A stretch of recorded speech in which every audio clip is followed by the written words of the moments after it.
ఏంటి కాఫీగానే ఇమ్మంటారా? రోజు నన్ను పెట్టుకోమంటదా? ఈ రోజు ఎంత ప్రేమగా అడుగుతుందేంటి? ఏంటి విశేషం? నా బంగారు వడ్డానం మాట ఏం చేశారు? మా అమ్మకి నగలు పిచ్చిపోదు, మా నాన్నగారికి ప్యాకెట్ పిచ్చిపోదు. నగలు వేసుకునే అదృష్టం నీకు రావాలి కదే, అప్పుడేగా నా కష్టం ఫలించి నీకు నగలొచ్చేది. అవునండి, నాకైతే చాలా నమ్మకం ఉంది. దేనికి? ఉన్న 2 ఎకరాలు కూడా అమ్మేస్తారనా? కోరిక బలమైంది అయితే తప్పకుండా నెరవేరుద్దంటండి.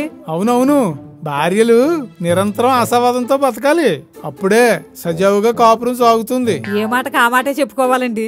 మీ మాటలంటే నాకు ఎంత ఇష్టమో.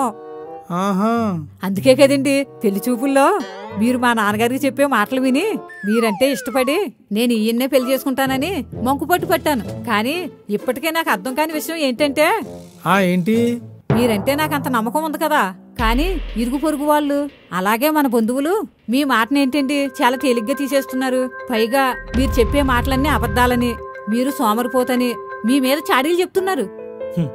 అబద్ధాలకున్న బలం నిజాలకు ఉండదంటారు, ఇందుకేనేమో. అంటే వజ్రం విలువ అందరికీ తెలియదు కదా, నువ్వంటే మట్టిలో మాణిక్యానివి, నువ్వు అర్థం చేసుకోగలవు. అంతేకాదు రోజు మీ ఆయన క్లబ్కెళ్ళి పేకాట ఆడుతున్నాడు, నువ్వు తింగరదానివి, తెలివి తక్కువ దద్దమ్మవే, అందుకే అర్థం చేసుకోలేకపోతున్నావు అంటున్నారండి. అవునా? కొంప తీసి అంతా తెలిసిపోయిందా? అవునండి, అయినా నేను నమ్ముతానా? మా ఆయన గారి గురించి నాకు తెలియదేంటి?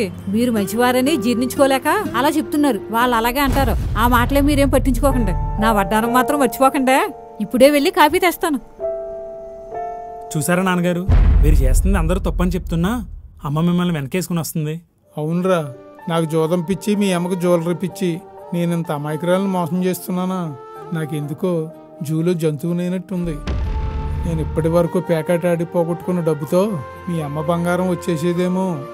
నా గురించి బయటోళ్ళు అంత చెడుగా చెప్తున్నా నన్ను వెనకేసుకుని వస్తుంది. ఇదంతా చూసిన తర్వాత మోసం చేస్తున్నాననే బాధ నేను మొయ్యలేను. ఇంకా నేను జోదం జోలికి వెళ్ళను. అమ్మా, ఏంటి సిద్ధు? నువ్వన్నట్టే నాన్నగారు మారారమ్మా. అందుకే అంటారు గొడవలతో మార్చలేని మనుషులను ప్రేమతో మార్చొచ్చు అని.